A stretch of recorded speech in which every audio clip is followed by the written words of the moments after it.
Bien, vamos a arrancar con la última parte de la clase, que es bastante larga. Eh, vamos a tratar de hacerla más corta.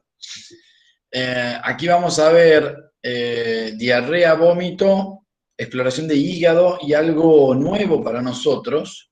Nuevo en el dictado, porque muchas veces lo pasábamos así por alto, que va a ser la exploración de páncreas.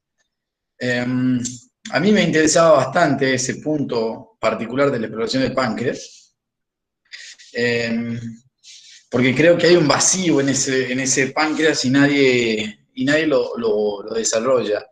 Y después cuando lo van a desarrollar, generalmente nos quedamos con una parte o con mitos, porque alguien nos dijo. Es bueno que nosotros lo estudiemos y que le busquemos el porqué a las cosas y sepamos interpretar.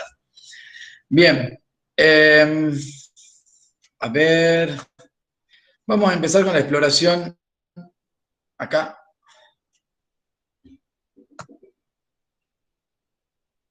Bien, bárbaro. Esperen un poquito.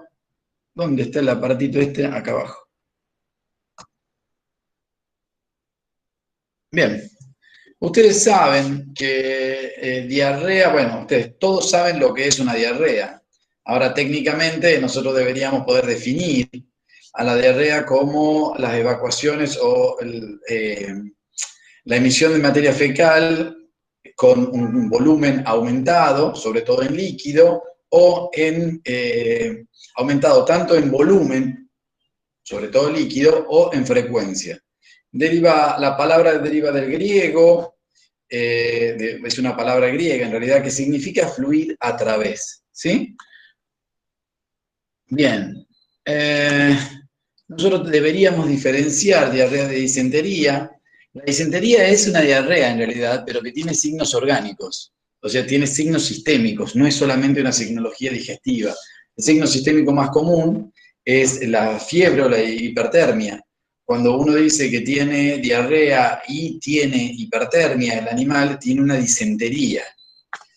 Después tenemos un término que hemos empezado a incorporar, que es la pseudodiarrea, que es la evacuación repetida de pequeñas cantidades de líquido fecaloide. Esto generalmente se da por un proceso obstructivo a nivel de la porción terminal del aparato digestivo. Bien, cuando uno habla de diarrea, nosotros tenemos que valorar ciertas cosas. La diarrea para nosotros puede ser un signo o puede ser un síndrome. Acuérdense que para nosotros es un síndrome también. A ver, si yo digo un síndrome de diarrea o un síndrome gastroentérico, como se le llama generalmente, el nombre de ese síndrome se lo puso el signo más importante, que en este caso es la diarrea. Y yo tengo que empezar a valorar o a investigar a ese signo y a clasificarlo también como signo, ¿no? Porque hay diarreas que tienen su origen en el aparato digestivo y hay diarreas que son, que tienen su origen en otro aparato, ¿está? Hay diarreas que son de curso agudo y hay diarreas que son de curso crónico, ¿está? Entonces, nosotros tenemos que empezar a clasificarlo o a describirla como si fuera un signo. Entonces, veamos, lo que tenemos que ver, ¿cuándo comenzó? Entonces ahí vamos a poder diferenciar una diarrea de curso agudo y curso crónico, y también las circunstancias de aparición. Eh, Quizás una persona que no está acostumbrada a un canino, porque siempre tuvo perros grandes y ahora tiene cachorros, entonces no sabe que puede variar el número de deposiciones y el momento en que se producen las deposiciones en un cachorro con un canino adulto. Entonces es importante que a nosotros después de hacer una correcta reseña, estas preguntas anamnésicas o estos datos anamnésicos los tengamos a mano. ¿Sí? También vamos a averiguar cuando nos dicen tiene diarrea o tiene mayores deposiciones que lo común o tiene alteraciones en el score que se llama a la característica de esa materia fecal de acuerdo a las especies. Está bastante bien tabulado en el canino, no así en las otras especies. Pero esas características de las deposiciones, por ejemplo, si tiene o no tiene moco, si tiene o no tiene sangre, ¿sí? De qué color es la materia fecal, de qué forma, todo eso a nosotros nos va a importar. Después la aparición de signos relacionados, como por ejemplo tenemos rectal, como por ejemplo dolor abdominal, vómito, hipertermia, todos esos signos que pueden acompañar a un signo que es la diarrea, también a nosotros nos tiene que llegar a importar para que vayamos de alguna manera descubriendo cuál puede ser el origen y cuál puede ser la importancia real del cuadro. La cantidad de materia fecal va a depender con especie, o sea, va a variar con especie. Y dentro de la especie, con la naturaleza y la calidad del alimento. Nosotros estamos más acostumbrados a convivir o a interactuar con los caninos, y yo les aseguro que si a un perro le dan un alimento que tiene alta digestibilidad, va a tener menores números de deposiciones y de menor cantidad que un perro que come un alimento balanceado de mala calidad, que se torna prácticamente muy poco digestible, y por ende se genera, ahora vamos a ver las causas de las diarreas, se genera una serie de procesos que termina haciendo que el animal evacúe materia fecal con menor consistencia y con mayor contenido líquido. Es un cuadro solamente para que lo tengan en cuenta. Todo va a depender de la naturaleza del alimento. En equino se dice que el animal bostea entre 15 y 20 kilos. Obviamente que esto es un animal a campo, porque si yo tengo en cuenta que un animal encerrado, que un animal en un box come 4 o 5 kilos de un alimento balanceado o de un concentrado, y come otros 4 o 5 kilos de alfalfa o de algún heno de buena calidad, yo no puedo pretender que esté defecando 15 a 20 kilos de alimento. Esto estamos hablando de animales en condiciones normales de campo, ¿sí? Igual en el bovino, la diferencia entre el bovino y el equino fundamentalmente está dada en la cantidad de agua, fisiológicamente. El bovino tiene mucha más cantidad de agua, por eso la materia fecal del bovino es en forma de torta, y la del equino es en forma de boñiga. El ovino tiene una forma, son pequeñas boñigas o pequeñas bolitas. El porcino y el canino tienen forma de embutido. Bien. Esto aumenta la cantidad de las heces. Si son de corta duración, a nosotros prácticamente no nos tiene que llamar la atención, ¿sí? Si nos dice el dueño, ayer hizo un poquito de materia fecal un poco más blanda, o ayer defecó una vez más de lo que defecaba, a nosotros prácticamente eso no nos llama la atención, y deberíamos buscar las causas de aparición o alguna situación que pueda haber modificado la conducta del animal y puede estar repercutiendo en el tracto gastrointestinal.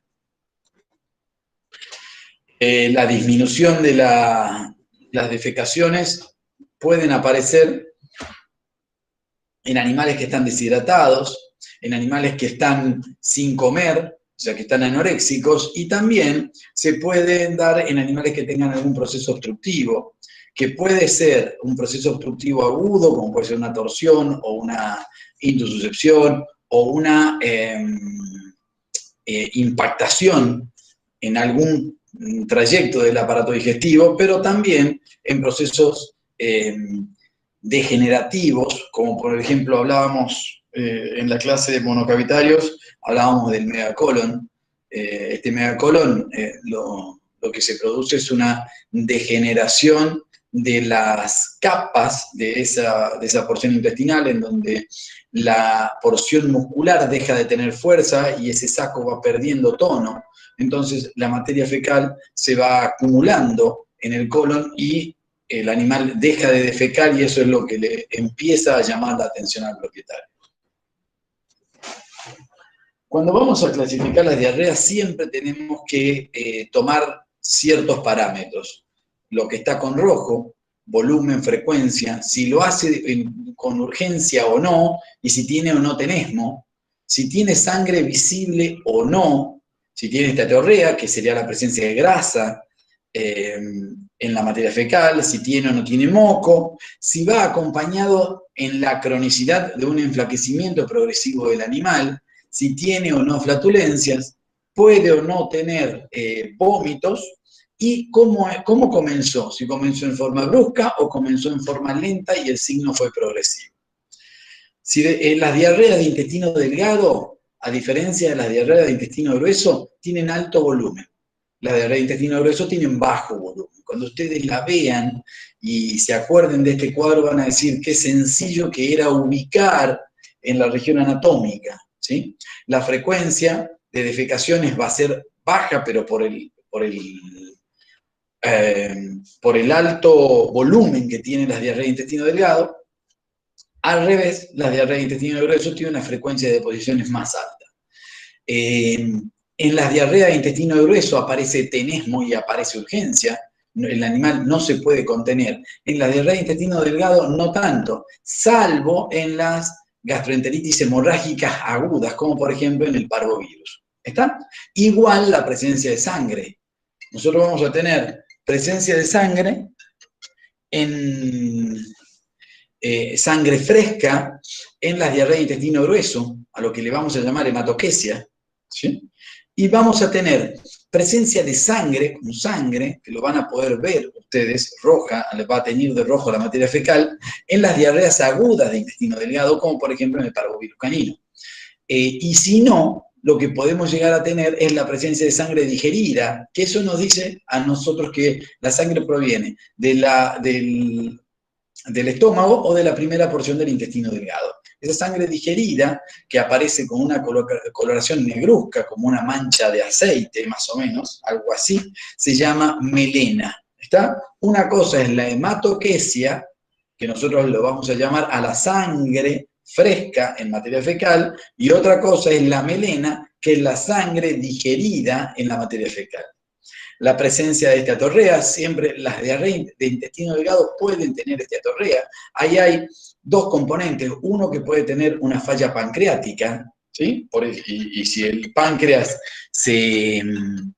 el páncreas desemboca su conducto excretor en el intestino delgado, la diarrea va a tener un origen en el intestino delgado, no así en el intestino grueso, por ende las diarreas de intestino grueso no van con esteatorrea. A diferencia de esto, la porción del colon, el colon es un órgano bastante productor de moco y ante cualquier irritación produce mucha cantidad de moco.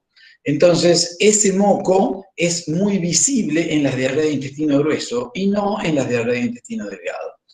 Las diarreas de intestino grueso generalmente no van acompañadas con un adelgazamiento del animal, salvo que tiendan demasiado a la cronicidad. En cambio, las diarreas de intestino delgado, porque por tratarse del segmento que debe asimilar el alimento y debe absorber los nutrientes, el enflaquecimiento se da en una forma más rápida si comparamos con la diarrea de intestino grueso.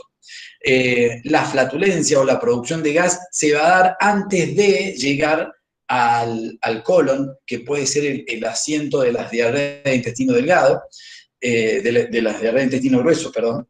Y esas disbacteriosis producidas en el intestino delgado son las que generan gran cantidad de gas, y ese gas es el que produce la flatulencia, no así en el intestino grueso.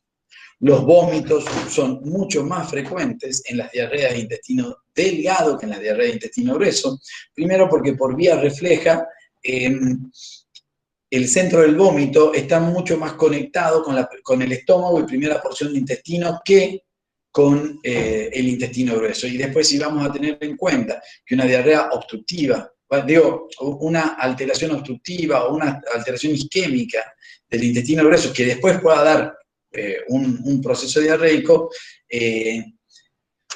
o una irritación del intestino grueso que pueda dar un proceso diarreico, no repercute de la misma manera que repercute el mismo daño abrasivo dentro del intestino delgado. El comienzo, por esta particularidad de tener un volumen muy alto, se hace agudo o brusco en las diarreas de intestino delgado, no así en las diarreas de intestino grueso, en donde se da un proceso mucho más largo, ¿sí? Para que uno pueda llegar a reconocer a esa diarrea. Lo que vamos a ver primeramente es un aumento en las deposiciones y después un cambio en las características macroscópicas de esa materia fecal. ¿Entendieron hasta acá?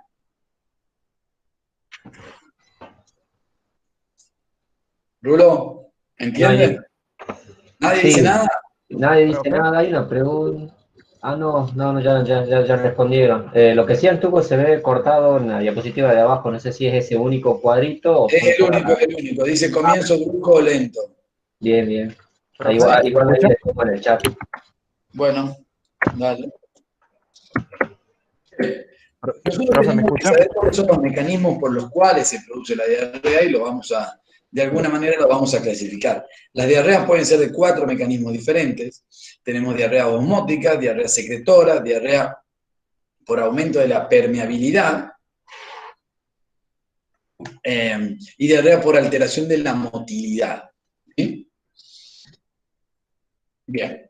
La diarrea osmótica, cuando hablamos recién de intestino delgado, yo les dije que la esteatorrea aparecía en las afecciones o en las disfunciones pancreáticas. Vamos a tomarlo como ejemplo, las disfunciones pancreáticas, en este caso en donde van a interferir va a ser en la digestión de nutrientes. Esos nutrientes que no pueden ser digeridos ejercen un efecto osmótico porque al no ingresar al organismo, lo que hacen es una cuestión de física, piden el líquido, le están pidiendo al organismo líquido por diferencia de nutrientes o diferencia de concentración de nutrientes. Entonces el organismo lo que hace es darle o mandarle más líquido hacia adentro de la luz intestinal. ¿Qué es lo que pasa fundamentalmente cuando uno usa un laxante? Cuando uno usa un laxante, usa una sal que es insoluble. Esa sal insoluble demanda líquido. Y esa demanda de líquido va a generar un proceso diarreico. Obviamente, esto se da más frecuentemente en las diarreas de intestino delgado, que son las que tienen porque el intestino delgado es la sección intestinal que tiene por objetivo digerir y absorber la mayor cantidad de los nutrientes. Cuando tenemos una enteritis, o sea, una inflamación del segmento, de cualquier segmento intestinal, esa barrera intestinal abre ciertos poros, ¿sí? Y esos poros exudan, si lo queremos tomar entre comillas, o vuelcan parte del líquido hacia la luz intestinal, ¿sí? Es solamente un proceso inflamatorio, como puede ocurrir en cualquier tejido. Eso, sumado a un edema de mucosa que enlentecería el retorno venoso y el retorno linfático, entonces demora aún más la absorción de nutrientes, genera una diarrea. La diarrea secretora por sí sola es una disfunción de las células intestinales. Generalmente, esto lo van a ver específicamente en las diarreas por coli, cuando van a ver que no hay ningún daño orgánico en las células y en el tejido de la vellosidad del intestino, pero sí se altera su función. Entonces, esa célula, en vez de absorber, lo que hace es secretar, ¿sí? No es excretar, es secretar hacia la luz intestinal. Y ahí se genera la diarrea. Que quede claro, no hay alteración, no hay irritación, no hay un daño físico, sino una alteración funcional de esas células. Y la diarrea por alteraciones de la motilidad pueden ser productos de fármacos, que puedan ser parasimpáticos miméticos, o producto de algún proceso. Ese es el famoso colon irritable que se le puede dar a una persona o se desencadena en una persona cuando está estresada, cuando tiene algún estímulo. Entonces, lo que hay es un aumento en la motilidad del tracto gastrointestinal. ¿Quedó claro hasta ahí? 4 tipos o 4 orígenes del mismo signo. ¿Da? Nosotros ya lo dividimos en diarrea de intestino delgado y intestino grueso, y todo pasa a ser diarrea. Y estos 4 orígenes diferentes del mismo signo también lo deben conocer. Porque cuando vean, por ejemplo, bueno, yo ya les dije que insuficiencia pancreática exócrina daba una diarrea osmótica. Pero un cambio de alimentación, ¿por qué un cambio de alimentación a los caninos? O sea, es lo más frecuente. Cambian el alimento balanceado y les da diarrea, porque el organismo no está acostumbrado a digerir ese alimento en un periodo corto de tiempo sin acostumbramiento. Entonces, al no estar acostumbrado a digerirlo, se genera una diarrea osmótica, porque el nutriente queda en la luz intestinal. ¿Está claro? ¿Queda claro por ahí, Rulo? Pregunta José si puedes volver a explicar lo de colon irritable. El colon irritable es un problema nervioso, de base nerviosa, que aumenta por la irritación, pero de origen nervioso, aumenta el peristaltismo de un segmento intestinal. Por eso se da la diarrea, o por eso aumenta el número de deposiciones. ¿Está? ¿Queda claro? Ahora, esa alteración de la motilidad se puede dar en cualquier segmento, solamente les di un ejemplo. Se puede dar en cualquier segmento. ¿Sí? Sin pregunta, Peco. Bien, seguimos. Yo acá quiero que ustedes tengan algunos conceptos que tenemos que, o ustedes deben conocer, deberían conocer, para que nosotros, para que hablemos con terminología médica, ¿sí? Nosotros ya dijimos que diarrea era un aumento en el número de deposiciones y en el volumen de las heces, sobre todo en el contenido líquido, ¿sí? Ese ya está. Ahora vamos a ver, el tenemo rectal es un signo o una mímica de irritación o inflamación del recto vano, en donde el animal adopta una posición o una postura de defecación, pero sin emitir la deposición. ¿Está? Sin poder defecar. A diferencia de la incontinencia, mañana damos urinario, sí. Cuando veamos incontinencia urinaria, que se llama enuresis, vamos a ver qué es la micción involuntaria. Acá es la defecación involuntaria. ¿Está? Generalmente por un trastorno nervioso a nivel del esfínter rectal, o el esfínter anal, perdón. La lientería es un término que hace referencia a una defecación con apariencia de vómito. ¿Por qué digo que es con apariencia de vómito? Porque hay material que el animal ingirió que está sin digerir. ¿Está? Pero es una diarrea. Esto lo que nos dice es, hay un síndrome de mala absorción o de mala digestión que es el origen de la diarrea. Entonces yo voy a decir, tiene lientería. Y si alguien entiende la terminología, va a entender que es una diarrea que tiene partículas de alimento o tiene alimento sin digerir. Ya les dije que era melena. La melena es la coloración negruzca de las heces, o las heces de coloración negruzca, que está dada por la presencia de sangre digerida en la materia fecal. A diferencia de hematoquesia, les dije que era sangre fresca en materia fecal. En diatorrea ya también les aclaré, es la presencia de grasa en la materia fecal. Esto se da fundamentalmente por una dieta rica en grasa o una insuficiencia pancreática exócrina. Acolia, o sea, A es sin, y colia hace referencia al color, ¿sí? Ese es sin color, eso es acolia. Constipación o estreñimiento o estitiquez son sinónimos. Cuando hablamos de constipación, hablamos de una ausencia o disminución en la frecuencia de defecaciones o, al contrario de la diarrea, una disminución del contenido de materia fecal de las heces. No, perdón, de agua de las heces, ¿está? Entonces, al revés de la diarrea, disminución de la frecuencia y disminución del contenido de agua. Se me está volando el departamento. Se me está volando el departamento. Disquesia, nosotros vimos disfagia, vimos disnea. Bueno, disquesia es una defecación dificultosa o dolorosa.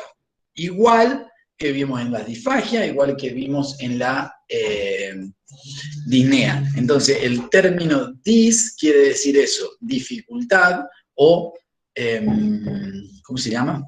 O dolor. Dificultad con dolor. Coprocracia es un término que hace referencia a cualquier alteración de la materia fecal, ¿sí? Cuando hablamos de coprocracia es mucho más general. ¿Entendieron la terminología hasta acá?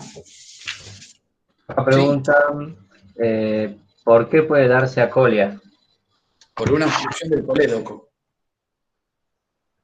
Y ¿Sí? Florencia pregunta si puede explicar tenesmo.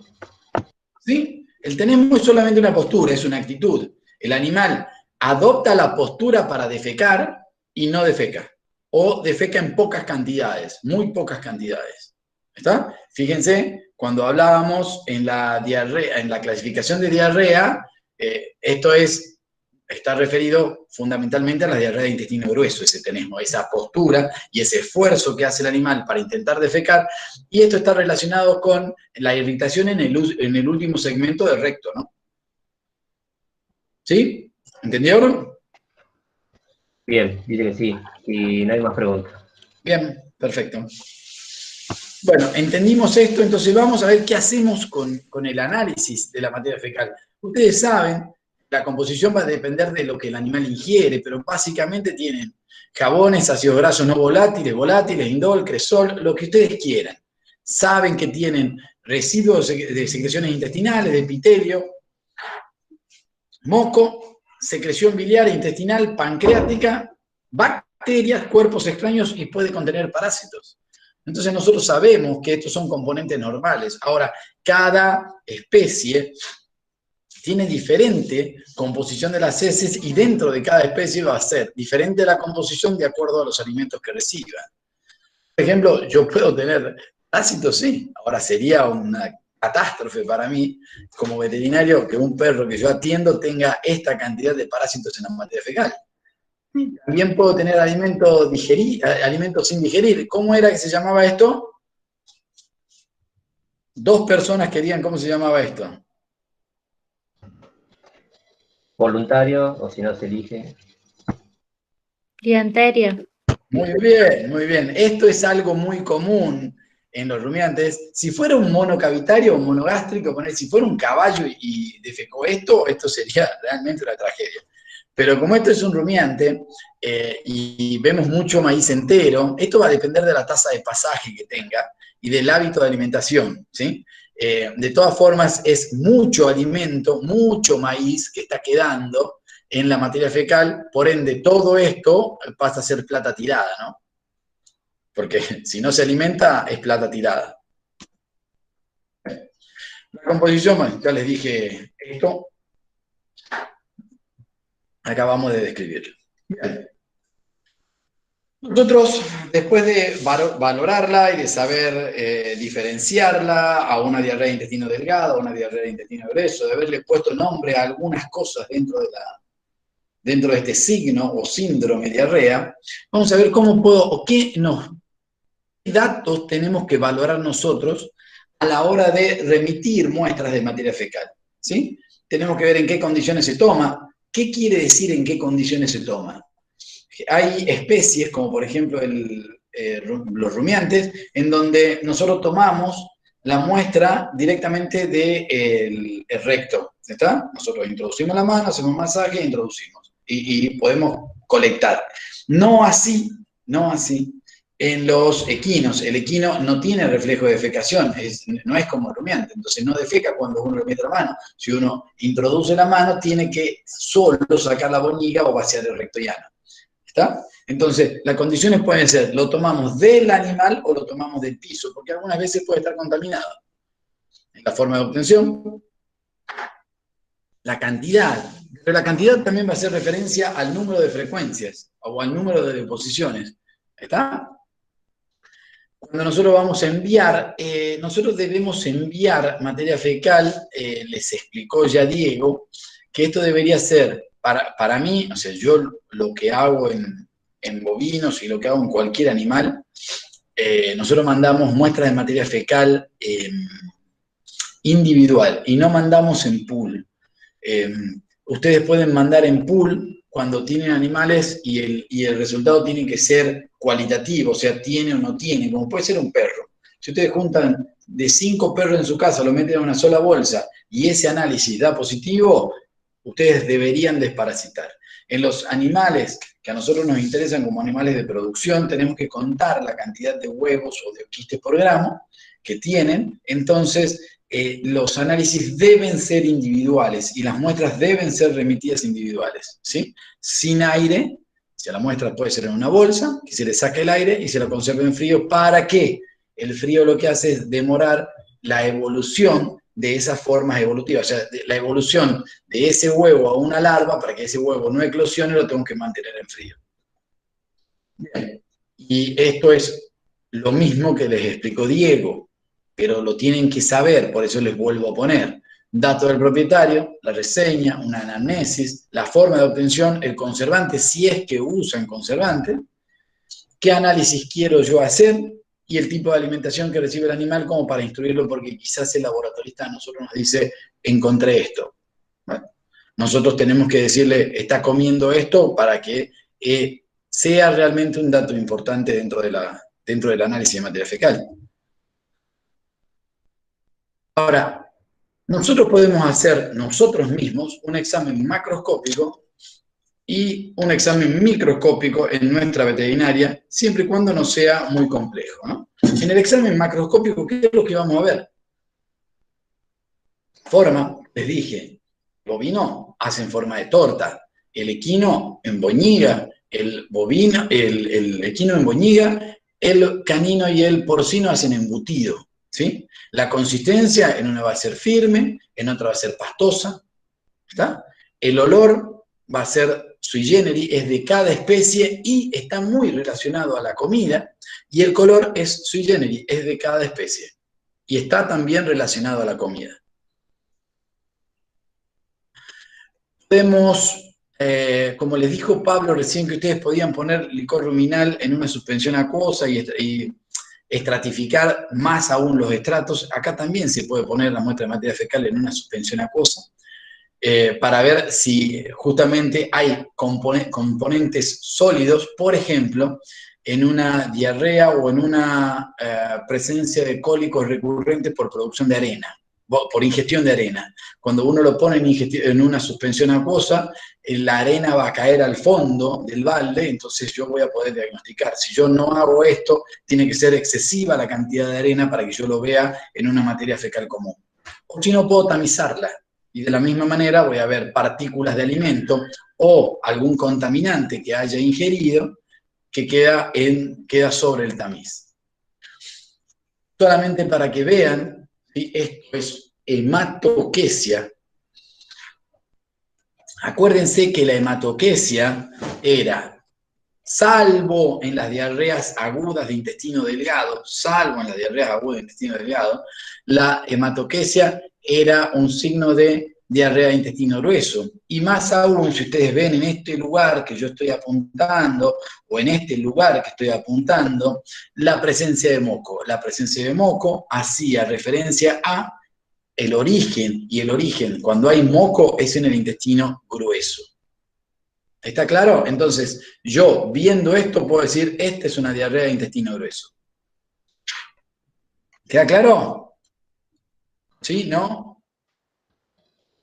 ¿Sí? De 10. Perfecto, vamos con otra. ¿Qué es esto? ¿Qué es esto? Elegí uno, Rule, que conteste qué es. Bueno, va uno al azar, que responda. ¿Cómo clasificaría esto? Si yo le digo que esto es una materia fecal de un perro, y yo le digo que los datos que uno tiene que tomar en cuenta son la forma, la consistencia, el color y el olor, fíjense que yo ya describí cómo tenía que ser el examen macroscópico de un canino. Le dije cómo debería ser la forma, la consistencia, el color, todos saben, y el olor es propio del canino, es sui generis. Bueno, perfecto. Entonces, elegí uno y que describa qué es esto, y si puede decirme a qué hace referencia. Bien, Navarro, Belén.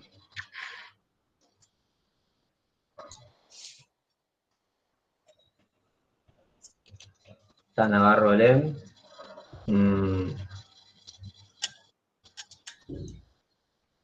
No tiene micrófono, dice Belén Navarro.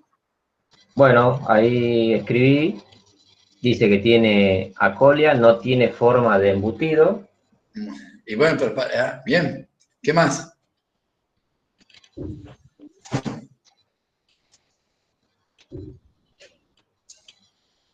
¿Algo más, Navarro? Bien, No tiene perfecto. consistencia. Y cambia, no, sí tiene una consistencia más acuosa o más pastosa que la que debería tener. ¿Está? Está muy bien, está muy bien. En realidad no son heces acólicas, esta va. Si uno la puede ver así, va a decir que es acólica. Esto es esteatorrea, ¿sí? Es la presencia de grasa en la materia fecal y la materia fecal tiene esta coloración. Es una coloración, esa grasa en exceso en la materia fecal le da una coloración blanquecina, que puede estar relacionado a esa deficiencia o ese insuficiencia pancreática exógena puede estar relacionada muchas veces con obstrucción del colédoco y ausencia de coloración en las heces también. ¿Está? No está mal que me digan que las heces son acólicas, pero también quiero que sepan que las heces con esteatorrea tienen esa apariencia. ¿Sí? Muchas veces las heces que son acólicas o hipocólicas no cambian tanto la forma. ¿Sí? Sí pueden cambiar, obviamente, el color y pueden algo cambiar la consistencia, pero la forma no. ¿Está? Bien, vamos. Valentina pregunta, ¿cómo se vería en caso de heces acólicas en cuanto al color? Así, como esto, como le estoy diciendo, pero no cambia tanto la forma, ¿sí? Salvo que también haya una mala digestión y mala absorción concomitante, que muchas veces pasa.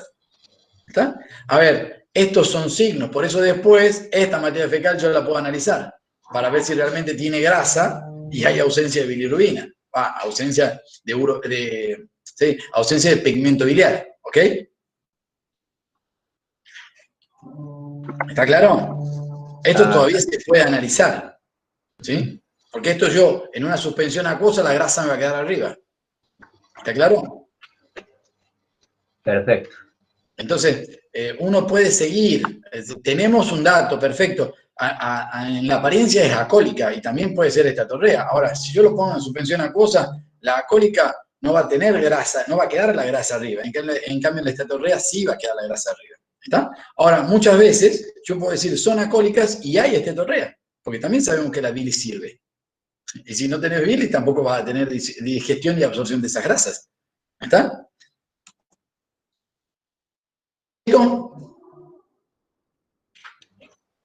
Esto es de un ternero. ¿Es la materia fecal normal de un ternero? ¿Qué dice? ¿Elijo uno o que responda en el chat? Elegí uno y fíjate, y decirle que empiece a acordarse que cuando dijimos que era lo que teníamos que tener en cuenta, fíjate que decía momento de aparición y forma de aparición, ¿no?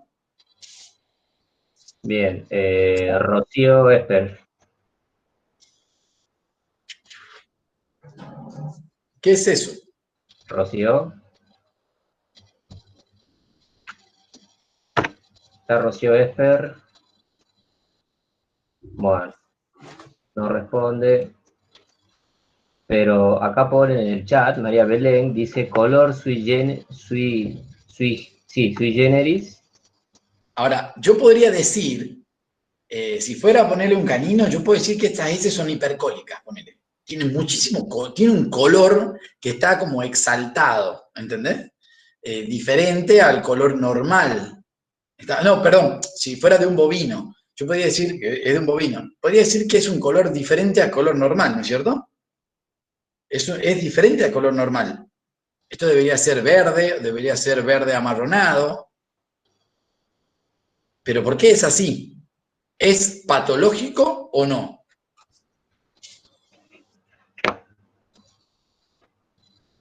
Nadie dice nada.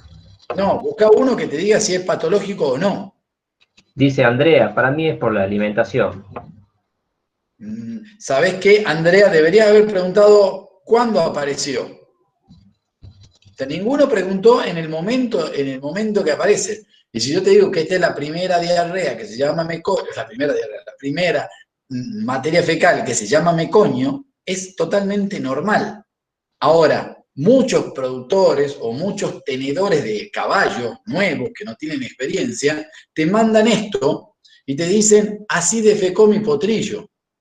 Y vos podés hacer un escándalo pensando que es una serie de cosas y en realidad nunca preguntamos cuándo, cómo apareció, qué edad tiene, cómo fue el momento de aparición. Y te dicen, no, es la primera vez que defeca. Bueno, esto es normal. Esto se llama mecoño y la coloración del mecoño es esa. ¿Ok? Solamente la puse como trampa para que ustedes vayan a las primeras diapositivas y digan cómo fue el momento de aparición y cómo fue la forma de aparición. ¿Sí? Bueno, ¿está claro eso? ¿Qué es lo que tienen que tener en cuenta en base o en relación a la diarrea?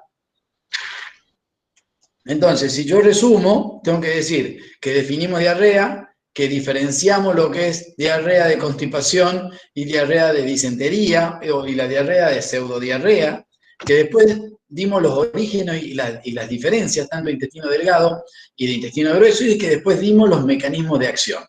Después describimos las características macroscópicas que nosotros deberíamos ver o deberíamos tener en cuenta en un proceso diarreico y algunos ejemplos de cada una.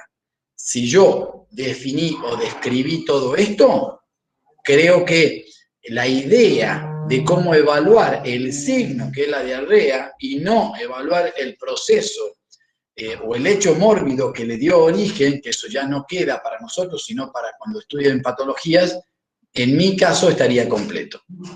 ¿Es así? 10. No hay ninguna otra pregunta. No, pero vos tenés que preguntarle a alguno. ¿Entendiste? Vos agarrá uno, el número 28. Agarrarle y decirle, ¿entendiste vos? Y el resumen que hicimos después cuando terminamos diarrea, ¿fue así lo que describimos en la clase o no? Si no fue así lo que describimos en la clase, lo damos de nuevo. El espíritu es que ustedes interpreten el signo. Acuérdense que la semiología es el estudio del signo. ¿Está? No de la patología. La patología nosotros no la vamos a estudiar y no la vamos a describir. Estamos describiendo el signo. ¿Sí? Sí, los chicos ponen que sí se entendió. Bien. Acá queda algo muy importante para nosotros, que es la exploración del hígado. Y ustedes saben que nosotros podríamos hacer una exploración física o una exploración funcional de ese hígado. Pero básicamente, cuando ustedes hablan, si saben qué hace el hígado, cuáles son las funciones, nosotros vamos a poder explorarlo a través de, olvidando un poquito la física del hígado, que pasa a ser un poco más complejo, sobre todo en grandes animales, sí viendo cómo repercute en forma funcional esa disfunción hepática o esa injuria que puede llegar a tener el hígado. Entonces sabemos que regula metabolismos orgánicos, sobre todo hidratos de carbono, proteínas, grasas. También forma parte de la regulación del metabolismo inorgánico, en funciones tiene funciones de detoxificación, oxidación, hidrólisis. Todo esto ustedes lo saben. ¿Está? Por ejemplo, regula el metabolismo inorgánico del cobre, ¿sí? Dentro del organismo. Regula el metabolismo inorgánico del hierro. ¿Está? Entonces es un órgano de almacenamiento también. ¿Ok? Entonces todo esto ustedes lo saben y yo digo, yo puedo llegar a estudiar o averiguar o indagar qué es lo que le está pasando al hígado a través de sus funciones. Como por ejemplo, una de sus funciones, la síntesis de proteína, sobre todo síntesis de albúmina. Si yo en un animal tengo la albúmina baja y lo primero que voy a pensar es, o está produciendo poco o está perdiendo mucho. Y si está produciendo poco, tengo que ir al órgano que la produce. Y si está perdiendo mucho, tengo que ir a los lugares por los que se puede perder. En las enteritis perdedoras de proteína y en las glomerulonefritis. ¿Está? Entonces, si yo sé que un valor bajo de algo tiene que ver porque se produce poco, porque se elimina mucho, bárbaro, tengo 3 lugares como para ir a verlo y nada más. Ahora, si descarto estos 3, ya voy a una función metabólica más compleja o a un error nutritivo o dietético. ¿Queda claro? Bien. Agarrá uno cualquiera. El Bien, 15. El 15. 15. El 15, Luz Castro. Lu Castro, mirá vos, 15, bien. Lu, ¿estás ahí? Creo, no, Lu me dijo que se le había cortado la luz. No, no está. Me Ah, mandó ¿se un te mensaje, cortó la luz? me avisó. Sí, sí, me había avisado, creo que ella me había dicho que no tenía luz. Bien, ¿quién más? Bueno, si no, el que está Es al lado, a ver. el que le sigue. Bien, Karim Chewan. Karim, mirá vos. Aparece Karim. ¿Estás? Profe, sí, ¿Cómo estás?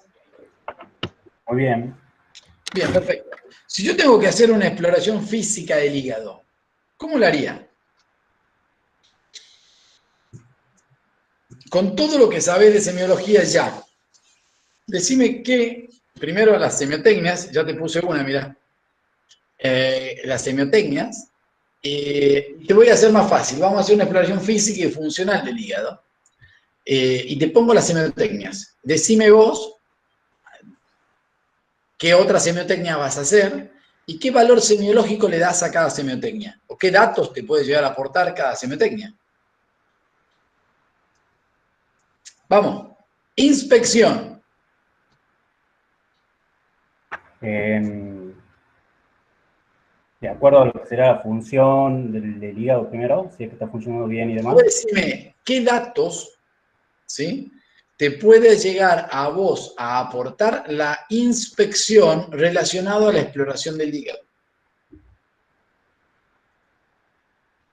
La mucosa.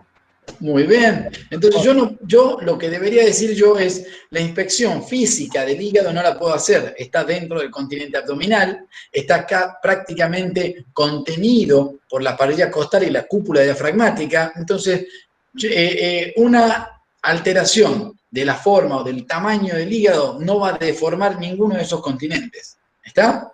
Entonces yo tengo que ir a lo que pueda llegar yo a explorar con respecto a su función. Entonces, la coloración de las membranas mucosas es un signo que puede orientarme a mí hacia una disfunción hepática. Ahora, ustedes también saben que la ictericia puede ser prehepática o poshepática. Y hepática, obviamente, en este caso, ¿no? Son tres. Prehepática, hepática y poshepática. Entonces yo digo, tengo ictericia, perfecto. Primero tengo que descartar una causa de hemólisis y después tengo que descartar una causa obstructiva. ¿Sí? La hemólisis la descarto porque no tengo un hematocrito bajo y la causa obstructiva la descarto porque no tengo heces que son alcohólicas. Entonces me quedo con una alteración hepática. ¿Está claro? Sí, profe. ¿Entendiste o fui muy rápido en esa explicación de cómo descarto? Sí, profe, ¿puede repetir esa parte? Sí, yo repito las veces que ustedes quieran. Yo lo que digo es, si ustedes tienen membranas mucosas ictéricas, deben decir, bueno, esto me puede orientar hacia una disfunción del órgano, una disfunción hepática, ¿ok? Pero también tenemos una causa prehepática y una causa poshepática u obstructiva de esa alteración de la coloración de membrana mucosa o de esa ictericia. Para descartar la causa prehepática o hemolítica, con un hemograma o con un hematocrito es suficiente. ¿Está? Entonces yo en el recuento globular me dan valores normales y descarto la causa hemolítica. Y para descartar la causa obstructiva tengo que ver la coloración de las heces.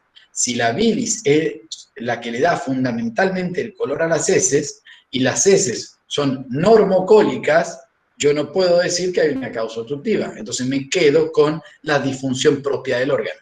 ¿Ok? Pero es un signo y tengo que seguir indagando. ¿Ok? ¿Queda Sí, claro ahí? gracias. Sí, muchas gracias. Bien, perfecto. Entonces hicimos eso. Bárbaro. ¿Y por dónde seguimos, Karim? ¿Se puede hacer percusión? Y antes de la percusión. ¿Palpación? Perfecto. ¿Cómo palparías el hígado?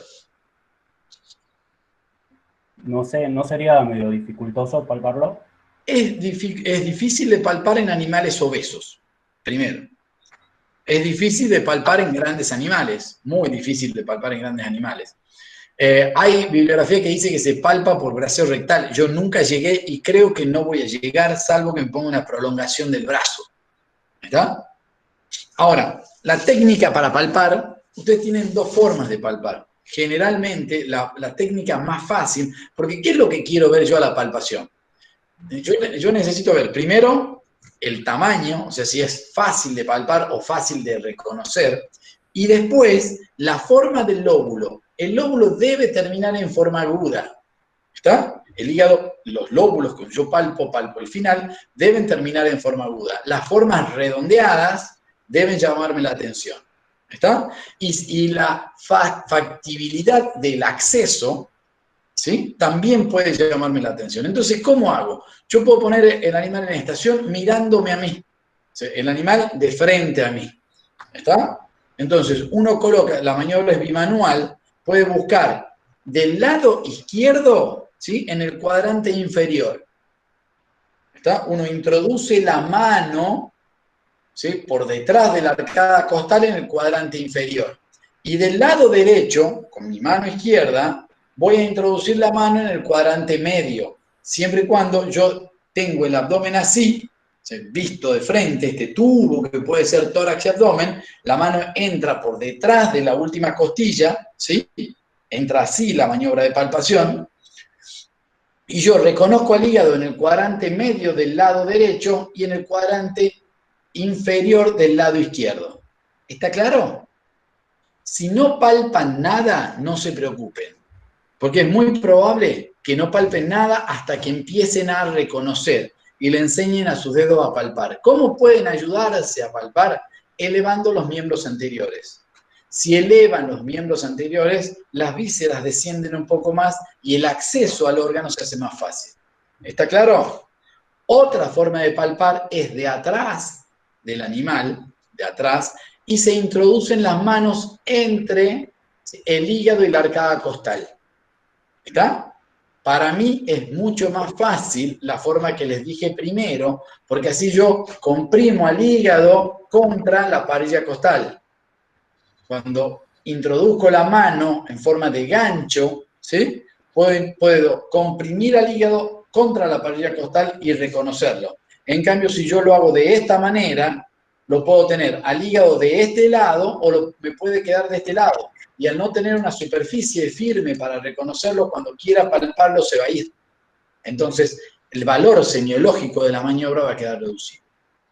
¿Queda claro? La técnica... ¿Sí? Belén pregunta si puedes repetir, pero la primera o la segunda técnica, Belén.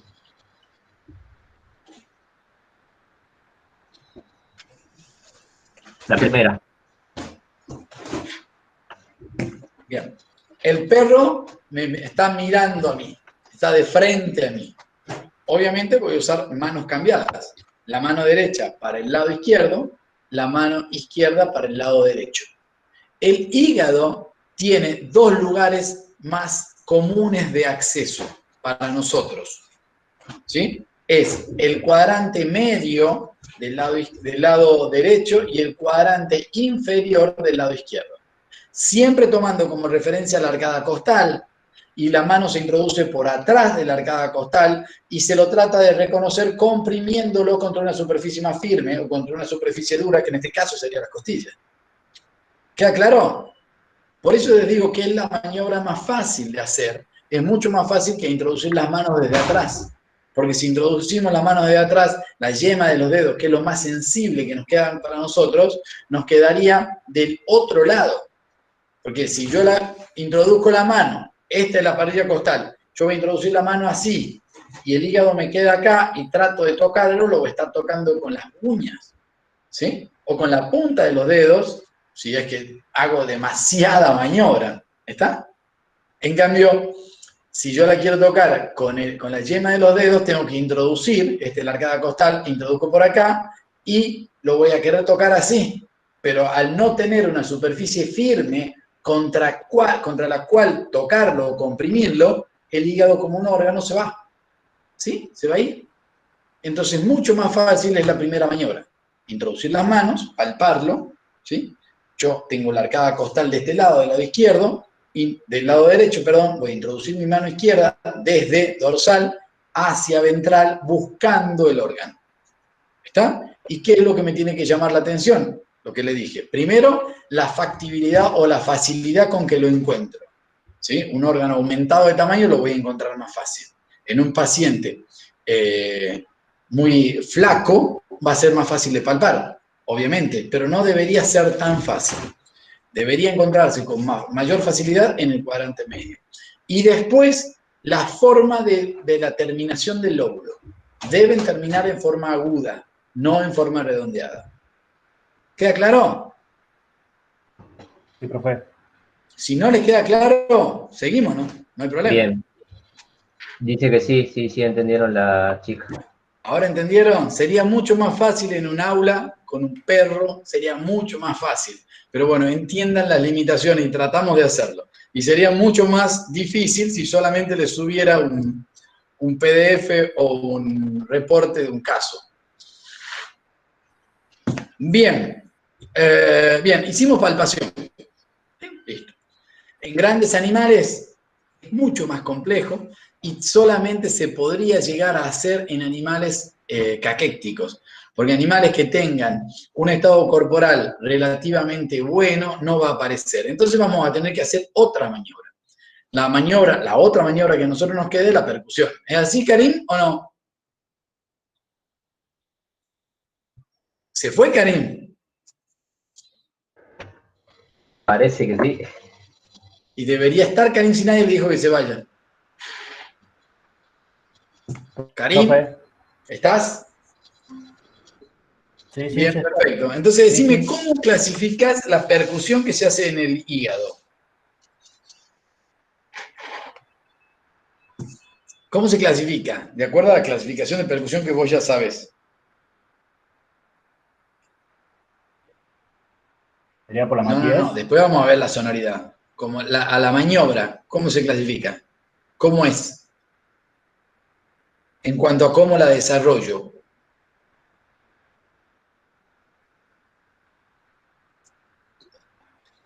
Puede No ser comprendo esa digital, parte. No estoy instrumental entendiendo. o combinada. ¿Está? Vamos al principio, puede ser manual o Sí. bimanual. ¿Está? Digital o manual, Sí. instrumental o combinada o mixta. En este caso va a ser bimanual, ¿sí? O mixta o instrumental también. Pero vos vas a necesitar hacerla con dos manos, un plexímetro y un martillo. ¿Está? Entonces, así la vas a clasificar primero a la maniobra. ¿Queda claro? Así va a ser tu percusión. Sí. ¿Qué es lo que vas a tener que ver? ¿Dónde se hace normalmente? En el canino, la zona de matidez hepática, ¿sí? La zona de matidez hepática va siguiendo el último espacio intercostal. ¿Sí? Vamos a hacerlo del lado derecho, que es mucho más fácil de ubicar. En el equino sigue al borde del área pulmonar. Entonces se toma como una matidez relativa e incluso una submatidez. ¿Sí? Si uno delimita el área pulmonar, por detrás del área pulmonar, yo debo encontrar una diferencia de sonoridad desde el claro pulmonar al mate relativo, o submate que puede darme el hígado. ¿Está? Y en el bovino hay una zona de proyección del hígado que va entre la 10ª y la 13ª costilla, como límite craneal y caudal, y como límite dorsal, la bibliografía dice la columna, nosotros tomamos la tuberosidad coxal, y límite ventral tomamos la tuberosidad isquiática. Se forma un rectángulo, y en ese rectángulo yo puedo percutir, yo debo percutir. ¿Está? Esa es la zona de matidez hepática, que puede ser también una matidez relativa, porque si tienen en cuenta, por ahí se va a superponer con el área pulmonar. ¿Está? ¿Queda claro los lugares donde se lo ubica? ¿Para qué sirve esta percusión? Porque si yo escucho un ruido mate hacia craneal, ahí debería haber un ruido claro pulmonar. Y si lo escucho el ruido mate hacia caudal, debería ser un claro abdominal. Entonces, si ese ruido mate se va de los límites que yo les estoy dando, hay un aumento del área hepática. ¿Queda claro? Sí, profe. Perfecto, Karim. ¿Vas entendiendo? Les dije la diferencia de percusión en el equino, bovino y canino. Que quede claro, ¿no? Vamos a describir. Pregunta si puedes repetir lo del bovino. Sí, ¿qué puedo decir? Va a quedar una zona así, mira, como el control remoto. Obviamente más gordita que el control remoto. ¿Se ve el control remoto ahí, no? Sí, sí se ve. El límite craneal, la 10ª costilla. El límite caudal, la 13ª costilla. La última. ¿Sí? El límite dorsal, la tuberosidad coxal, o una línea paralela a la columna, que es parte de la tuberosidad coxal. El límite ventral, una línea paralela a la columna, que parte de la tuberosidad isquiática. Se forma este rectángulo y en este lugar es donde se explora. ¿Sí? ¿Quedó claro? Sí, ¿Quedó profe. claro, chicas? Sí, sí, lo ponen aquí. Perfecto. ¿Qué métodos complementarios pueden hacer en la exploración del hígado? Vamos. ¿Una biopsia sería complementario, profe? Vamos primero a lo primero. Les dije cómo tenían que descartar los distintos tipos de ictericia. Entonces, ¿cuál es el primer método complementario que utilizarían? Hemograma. Un hemograma, lo primero, sin duda, lo primero. Sigamos, ¿qué otro método complementario? O sea, más fácil, ¿no? Aunque para mí la biopsia es re fácil. Pero, ¿qué más?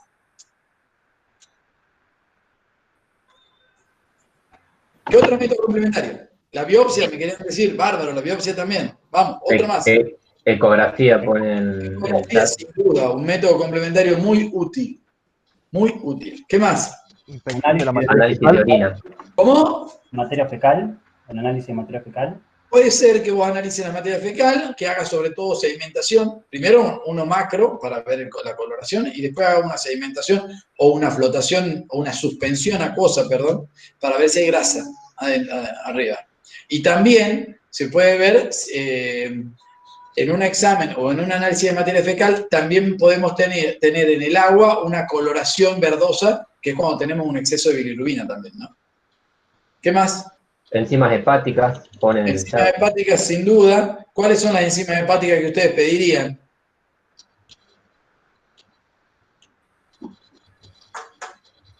Elegí uno que te diga qué enzimas hepáticas conocen. O, ¿cómo sería?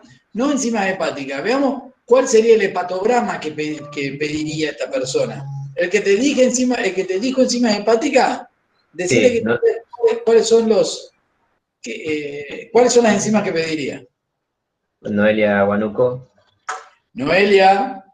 Fosfatasa alcalina pone. Muy bien. La fosfatasa alcalina, ojo, que es una enzima inespecífica para el hígado, porque también está relacionada a la síntesis de hueso, por ende, en animales jóvenes generalmente va a estar más elevada, y en procesos traumáticos o degenerativos del hueso, e incluso en procesos tumorales o en algunas enfermedades que entran en el síndrome paraneoplásico, la fosfatasa alcalina está muy elevada.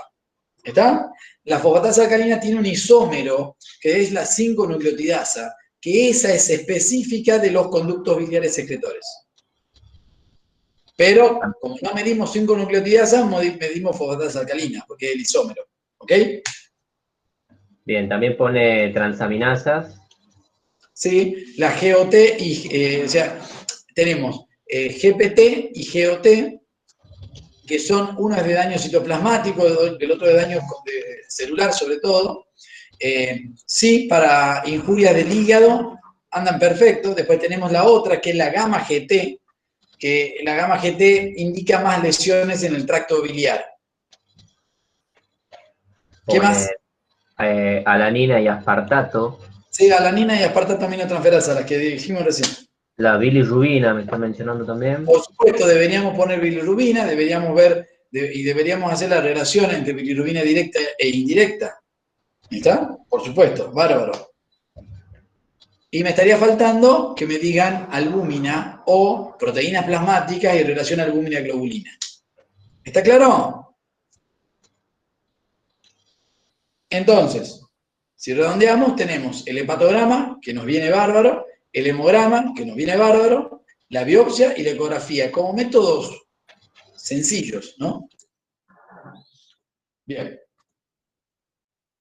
Perfecto. Esto dijimos, ¿no es cierto? Solamente le ponemos una foto de nosotros, Lipi y yo, haciendo una biopsia de hígado con el doctor Gonzalo Valdés, que es el que nos va a dar la clase de ecografía y es el docente que tienen en diagnóstico por imágenes en la parte de ecografía.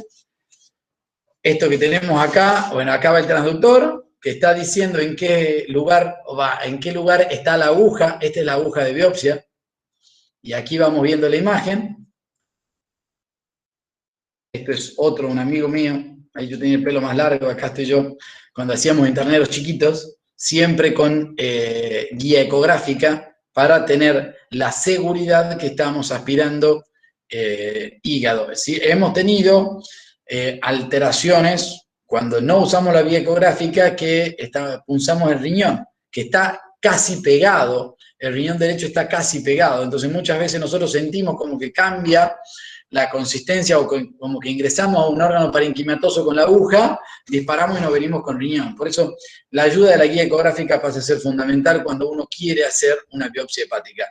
Y les aseguro que es una maniobra muy sencilla y muy útil, tanto en el diagnóstico de un daño anatómico del hígado, como de una alteración funcional de ese hígado, sobre todo en la parte inorgánica, como por ejemplo en la reserva de cobre o en la reserva de hierro. ¿Queda claro? ¿Sí? No. No ponen nada. Es re fácil esto. Esta es la aguja de biopsia, que es una Trucut semiautomática, que está muy buena. Profe, Bien. preguntan ahí, para la biopsia, ¿hace falta anestesiar? Sí, yo lo anestesio, pero porque es principio de bienestar animal para mí. Ahora, yo con guía ecográfica y una Trucut, una aguja de esta, prefiero anestesiar. Nosotros hicimos una sedación con silacina, hicimos una infiltración local con lidocaína, porque esto se hace una incisión en la piel, porque esta aguja es una aguja que en humanos se usa como descartable y nosotros generalmente la volvemos a utilizar, entonces tenemos que tratar de conservar el filo, y el filo la aguja lo pierde en la piel, entonces la incisión en la piel pasa a ser fundamental para que no pierda tanto el filo, ¿sí?